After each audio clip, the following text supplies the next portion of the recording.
23 novembre, vie de saint Clément, pape et martyr, selon la légende dorée. Clément vient de Clémence, parce qu'il fut clément et très miséricordieux. Ou bien encore, Clément, ainsi qu'il est dit au glossaire, signifie doux, juste, mûr et pieux. Il fut juste dans ses actions, doux dans ses paroles, mûr dans sa conduite, pieux dans ses intentions. Il a intercalé lui-même sa vie dans son itinéraire, principalement jusqu'à l'endroit où il montre comme il a succédé à Saint-Pierre dans son pontificat.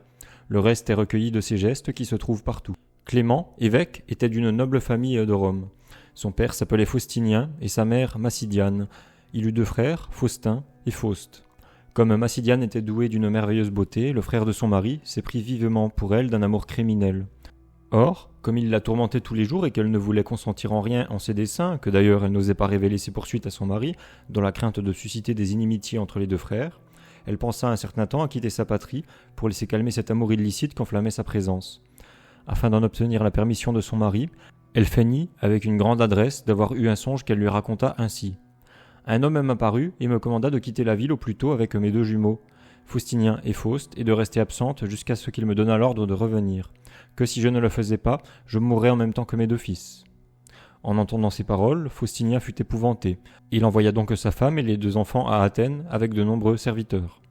Quant au plus petit qui se nommait Clément, âgé seulement de 5 ans, le père le garda auprès de soi comme un sujet de consolation. Or, comme la mère naviguait avec ses enfants, une nuit que le vaisseau fit naufrage, elle fut jetée par les flots sur un rocher où elle se sauva sans eux. Dans la conviction qu'ils avaient péri, elle ressentit une si grande douleur qu'elle se serait précipitée au fond de la mer, si elle n'eût espéré recueillir leurs cadavres. Mais, quand elle vit qu'elle ne pouvait les retrouver ni vivants ni morts, elle se mit à pousser des clameurs et des hurlements extraordinaires, se déchirant les mains avec les dents. Elle ne voulait accepter aucune consolation de qui que ce fût. Il y avait là beaucoup de femmes qui lui racontaient leurs propres infortunes, mais sans qu'elle reçût aucun soulagement. Alors se présenta une femme qui dit avoir perdu dans la mer son mari qui était un jeune matelot. Elle ajouta que, par amour pour lui, elle avait refusé de se remarier. Massidiane, ayant ressenti quelque consolation près de cette femme, resta chez elle en se procurant sa nourriture chaque jour du travail de ses mains. Quelque temps après, ses mains qu'elle avait déchirées par ses morsures répétées devinrent insensibles et paralysées, au point qu'elle ne pouvait plus s'en servir pour aucun travail. La femme qui l'avait reçue tomba percluse et ne put quitter le lit. Alors Massidiane fut forcée à mendier et se nourrissait avec son hôtesse de ce qu'elle avait pu trouver. 1 an après que Massidiane avait quitté sa patrie avec ses enfants, son mari envoya des messagers à Athènes pour les rechercher et savoir ce qu'ils faisaient. Mais ceux qui avaient été envoyés ne revinrent pas. Enfin, il en envoya d'autres qui lui rapportèrent n'avoir trouvé d'eux aucune trace. Alors, Faustinien laissa son fils Clément à des tuteurs et s'embarqua lui-même pour aller chercher sa femme et ses fils, mais il ne revint pas à son tour. Pendant 20 ans, saint Clément resta abandonné et dans l'impossibilité d'avoir aucun renseignement sur son père, sa mère et ses frères. Il s'adonna à l'étude des lettres et devint un grand philosophe.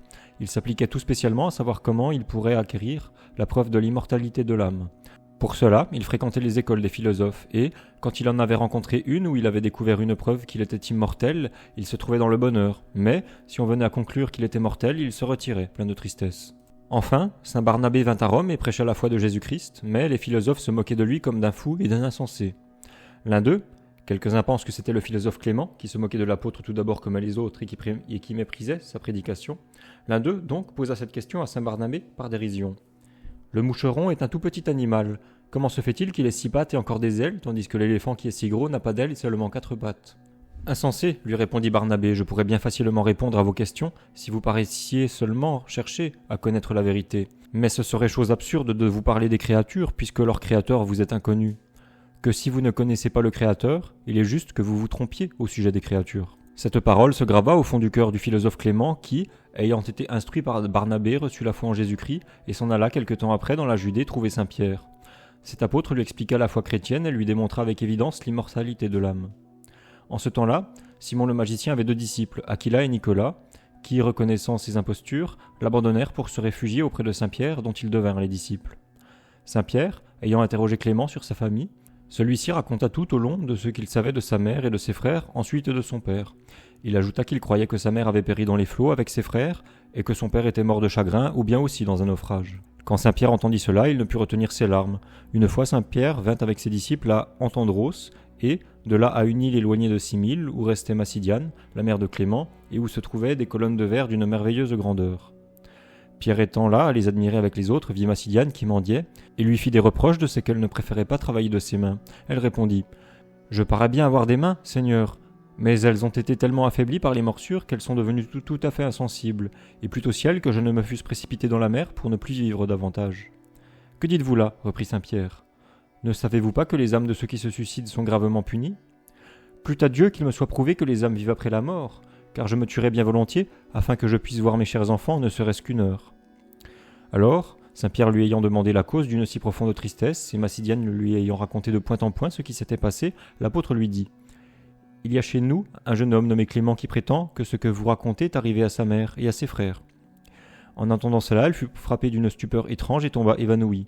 Revenue à elle-même, elle dit avec larmes « C'est moi qui suis la mère du jeune homme. » Et, se jetant aux pieds de Saint-Pierre, elle le pria de daigner lui faire voir au plus tôt son fils. Pierre lui dit « Quand vous verrez ce jeune homme, dissimulez un peu, jusqu'à ce que nous soyons sortis de l'île avec le vaisseau. » Après qu'elle eut promis de le faire, Pierre lui reprit la main et la conduisit au vaisseau où était Clément. Quand Clément vit Saint-Pierre, conduisant une femme par la main, il se mit à rire. Aussitôt que la femme fut près de Clément, elle ne put se contenir, se jeta à son cou et se mit à l'embrasser une infinité de fois. Clément, qui la prenait pour une folle, la repoussait avec une grande indignation. Celui-ci lui dit « Que fais-tu, Clément, mon fils ? Ne repousse pas ta mère. » À ces mots, Clément, tout en larmes, tomba dans les bras de sa mère qui était pâmée et commença à la reconnaître. Pierre se fit amener la paralytique qui avait donné l'hospitalité à Massidiane et la guérit aussitôt. Ensuite, la mère s'informa de son mari auprès de Clément qui lui répondit « Il est parti pour vous chercher et il n'est plus revenu. » En l'entendant, elle poussa un soupir, car l'extrême joie d'avoir retrouvé son fils la consolait des autres douleurs. Sur ces entrefaites arrivèrent Nicétas et Aquila qui, en voyant une femme avec Saint-Pierre, demandèrent qui elle était. Clément leur dit « C'est ma mère que le Seigneur m'a rendue par l'entremise de mon maître Pierre. » Après quoi, Saint-Pierre leur raconta tout ce qui était arrivé. Quand Nicétas et Aquila eurent entendu ce récit, ils se levèrent subitement, saisis de surprise, et commencèrent à dire « Seigneur, Dieu créateur, est-ce vrai, ce que nous avons ouï, ou bien est-ce un songe ?» Pierre leur dit « Mes enfants, nous ne sommes pas insensés, mais tous ces détails sont vrais. » Alors Nicétas et Aquila s'embrassant « C'est nous qui sommes Faustin et Fauste, que notre mère croit avoir été engloutie dans la mer. » Ils coururent se jeter dans les bras de leur mère et ne cessaient de l'embrasser. « Que signifie ceci ?» reprit Massidiane. Pierre répliqua « Ce sont tes fils Faustin et Fauste que tu croyais avoir péri dans la mer. » En entendant ces paroles, Massidiane, devenue comme insensée, tomba en pâmoison, et, quand elle fut revenue à elle-même, « Je vous en conjure, dit-elle, mes chers enfants, racontez-moi comment vous avez échappé. » Après que le vaisseau eut été brisé, répondirent-ils, nous nous étions mis sur une table, quand des pirates qui nous rencontrèrent nous firent monter sur leur vaisseau, et, après nous avoir fait changer de nom, ils nous vendirent à une honnête veuve appelée Justine, qui nous traita comme ses enfants, et nous fit instruire dans les arts libéraux. Enfin, nous avons étudié la philosophie, et nous nous sommes attachés à Simon, un magicien qui avait été élevé avec nous, mais quand nous avons découvert ses fourberies, nous l'avons quitté tout à fait pour devenir les disciples de Pierre par l'entremise de Zachée.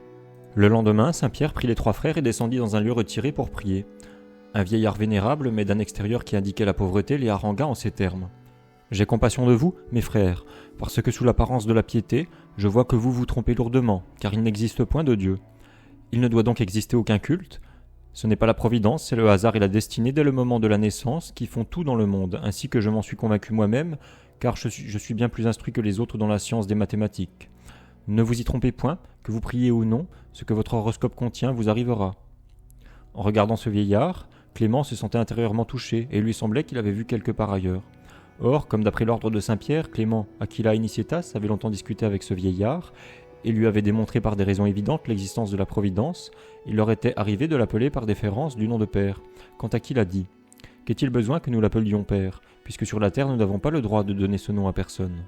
Puis, regardons le vieillard. « Ne prenez pas comme injure, père, le reproche que j'ai adressé à mon frère de vous avoir appelé père, car nous avons l'ordre de ne donner ce nom à personne. » Comme Aquila parlait ainsi, tous ceux qui étaient présents se mirent à rire, le vieillard et Saint-Pierre ayant demandé pourquoi on riait. « C'est, lui dit Clément, que tu fais ce que tu reproches aux autres en appelant le vieillard père. » Mais Aquila disait que non. Au reste, je ne sais pas, dit-il, si je l'ai appelé père. Enfin, quand on eut assez discuté sur la providence, le vieillard prit la parole. « Je croirais bien qu'il existe une providence, mais ma propre conscience m'empêche d'adhérer à cette croyance. En effet, j'ai connu mon horoscope et celui de ma femme, et je sais que ce qu'il pronostiquait à chacun de nous est arrivé. Écoutez le thème de ma femme et vous verrez que ce qui devait lui arriver et qui lui arrivait en effet. Elle eut Mars avec Vénus au centre, la Lune était au couchant, dans le rayon de Mars et le voisinage de Saturne. Pronostic qui indique l'adultère, l'amour de ses esclaves, les voyages lointains, la mort dans l'eau.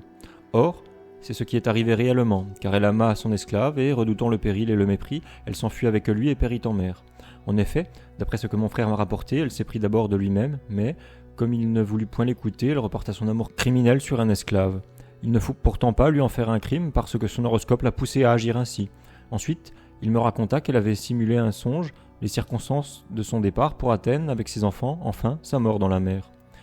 Les enfants voulaient se jeter à son cou et lui expliquer ce qu'il en était, mais Saint-Pierre les en empêcha. « Restez tranquilles, leur dit-il, jusqu'à ce qu'il me plaise. » Puis il dit au vieillard : « Si, aujourd'hui, je te montrais ta femme, ayant toujours gardé la chasteté, de plus tes 3 fils, croiras-tu que la destinée n'est rien ? » « Il t'est aussi impossible, répondit le vieillard, de montrer ce que tu m'as promis, qu'il est impossible que rien n'arrive contre les lois du destin. » « Eh bien, lui dit Saint-Pierre, voilà ton fils, Clément, voilà tes 2 jumeaux, Faustin et Faust. » À ces mots, le vieillard tomba pâmé et sans mouvement.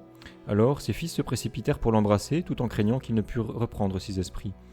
Enfin revenu à lui, il écouta les détails de tout ce qui était arrivé. Tout à coup, sa femme arriva en criant avec larmes : « Où est mon époux et mon maître ?» Et, comme elle criait cela, ainsi que l'aurait fait une insensée, le vieillard accourut et l'embrassa avec larmes en la pressant dans ses bras. Or, ils étaient encore ensemble quand arriva une personne annonçant qu'Apion et Ambion, 2 amis intimes de Faustinien, étaient logés avec Simon, le magicien. Faustinien, très joyeux de leur arrivée, alla leur faire visite. À l'instant, un courrier vient annoncer que le ministre de César était à Antioche pour rechercher tous les magiciens et les punir de mort. Alors, Simon, en haine des 2 enfants qu'il avait abandonnés, fit prendre les traits de son visage à celui de Faustinien, en sorte que tout le monde croyait voir Simon le magicien et non pas Faustinien. Ce qu'il fit pour que ce dernier fût appréhendé à sa place par les ministres de César et fut mis à mort. Quant à Simon, il quitta le pays. Faustinien étant revenu vers Saint-Pierre et vers ses enfants, ceux-ci furent épouvantés de voir les traits de Simon et d'entendre la voix de leur père. Saint-Pierre seul voyait le visage naturel du vieillard. Ses enfants et sa femme le fuyaient et le maudissaient tandis qu'il leur disait « Pourquoi maudire votre père et le fuir ?» Ils lui répondirent qu'il le fuyait parce qu'il apparaissait avec le visage de Simon le magicien.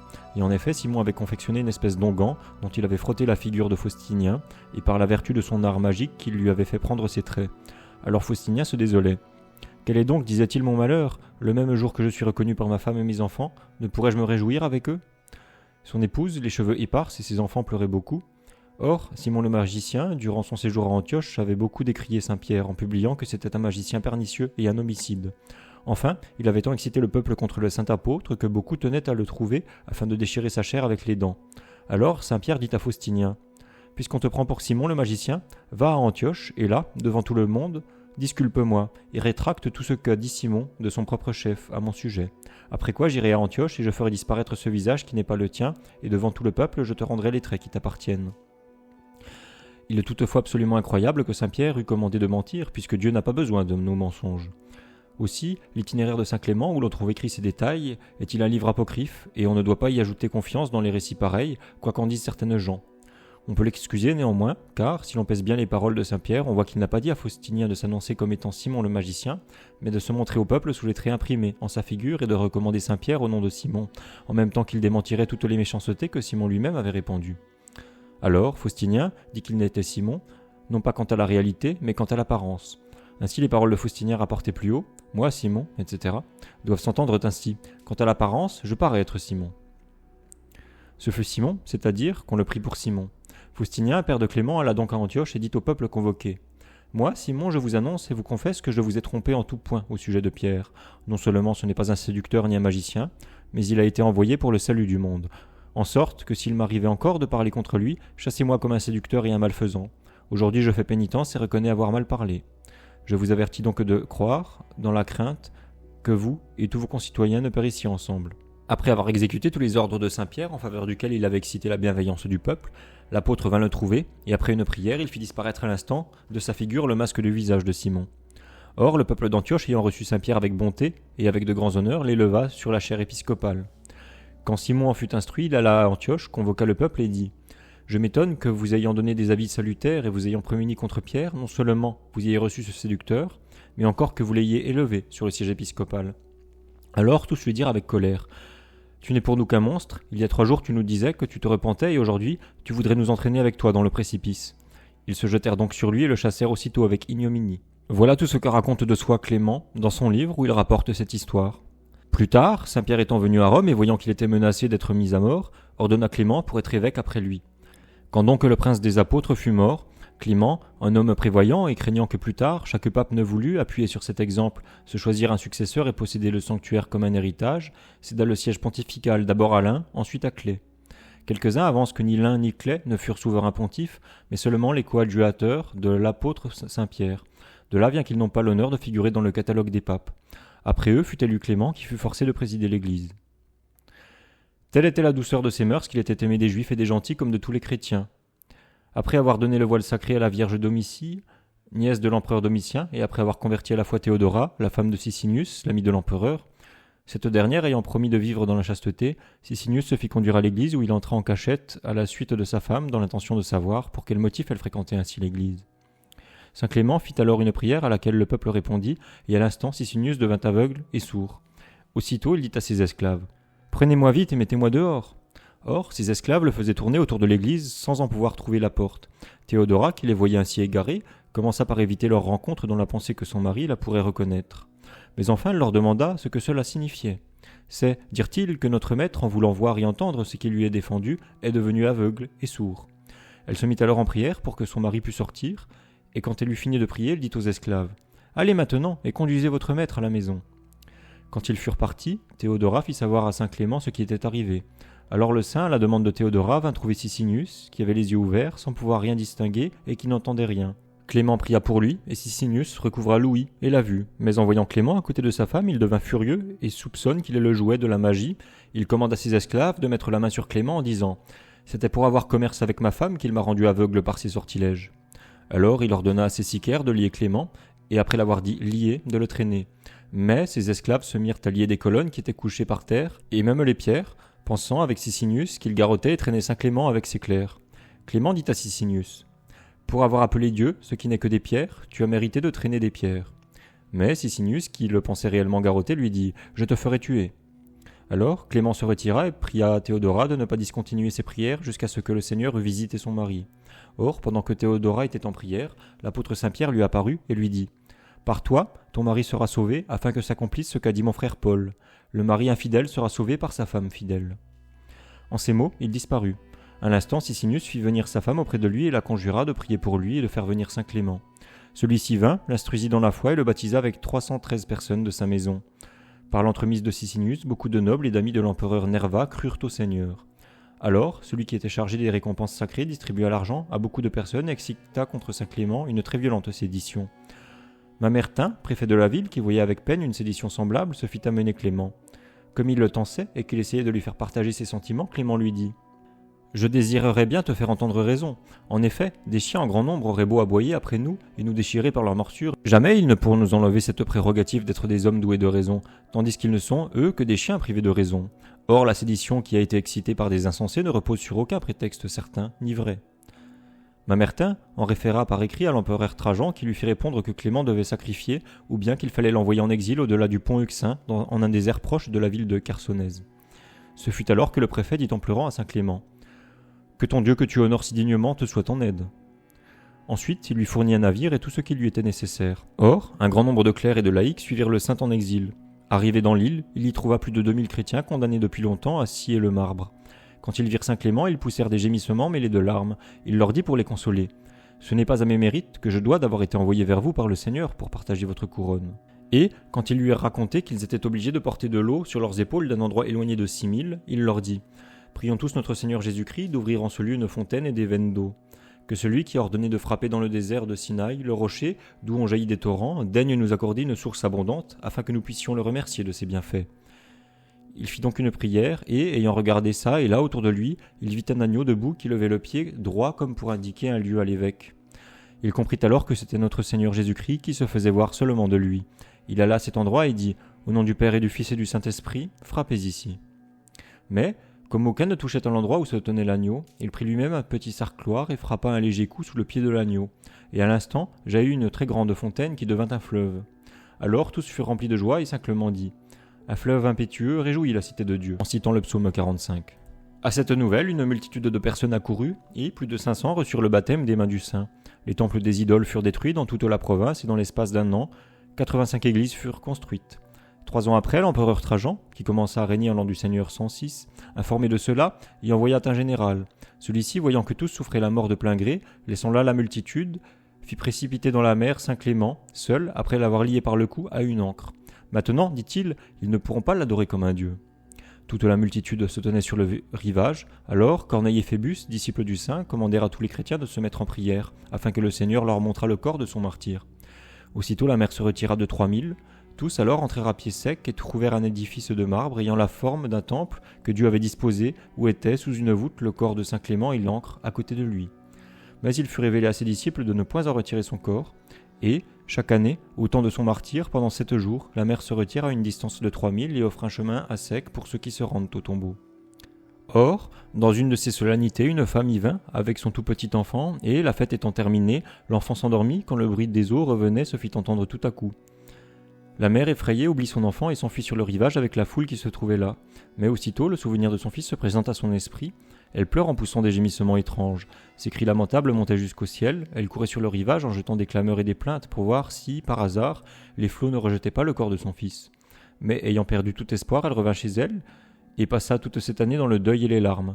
L'année suivante, quand la mère se fut retirée, elle devança tous les pèlerins pour accourir en toute hâte au tombeau de saint Clément, dans l'espérance d'y trouver quelques restes de son fils. S'étant donc mise en prière devant le tombeau, en se levant, elle vit son enfant qui dormait à l'endroit où elle l'avait laissé. Dans la pensée qu'il était mort, elle s'approcha de plus près, comme pour ramasser un cadavre, mais, s'étant aperçue qu'il n'était qu'endormi, elle l'éveilla avec précipitation, et aux yeux de tout le peuple, elle le leva sain et sauve dans ses bras, puis elle lui demanda où il avait été pendant cette année-là. L'enfant répondit qu'il ne savait pas si une année entière s'était écoulée, mais qu'il pensait avoir dormi très tranquillement l'espace d'une nuit. Saint Ambroise dit dans sa préface: la rage du persécuteur, excité par le diable, a accablé saint Clément dans les supplices, ne lui affligea pas les tortures, mais lui procura le triomphe. Le martyr est jeté dans les flots pour être noyé, et c'est de là qu'il reçoit sa récompense, comme saint Pierre, son maître, gagna le ciel. Tous les deux, au milieu de la mer, reçoivent les encouragements de Jésus-Christ, qui appelle saint Clément du fond des eaux pour le faire jouir des honneurs du martyr, et qui soutient saint Pierre sur les flots pour qu'il ne fût pas englouti, afin de l'élever jusqu'au royaume des cieux. Léon, évêque d'Ostie, rapporte que, du temps de Michel, empereur de la Nouvelle Rome, un prêtre qui, à cause de la sagacité de son esprit, dès son jeune âge avait reçu le nom de philosophe, vint à Chersonèse et s'informa auprès des habitants de ce pays de ce qui était rapporté dans l'histoire de saint Clément. Ils lui répondirent qu'ils l'ignoraient, car ils étaient plutôt étrangers qu'indigènes. En effet, depuis longtemps, le miracle de la mer qui se retirait n'avait plus lieu par la faute des habitants, et, à l'époque où il s'opérait, les barbares vinrent faire une incursion, alors le temple fut détruit, et la chasse fut engloutie avec le corps dans les flots de la mer en punition des crimes des habitants. Philosophe, étonné de cela, vint en une petite ville nommée Géorgie, avec l'évêque, le clergé et le peuple, et se dirigea vers une île où l'on pensait que se trouvait le corps du martyr afin d'en rechercher les précieux restes. On se mit à fouiller, en chantant des hymnes et des prières, et Dieu permit qu'on trouva le corps de saint Clément et l'ancre avec lequel il avait été jeté à la mer. On les porta à Chersonèse. Dans la suite, Philosophe vint à Rome avec le corps de saint Clément, qui opéra une quantité de miracles et qui fut placé avec honneur dans l'église, portant aujourd'hui le nom du saint. On lit cependant, dans une autre chronique, que la mer ayant laissé le lieu à sec, le corps de saint Clément fut porté à Rome par le bienheureux Cyril, évêque des Moraves.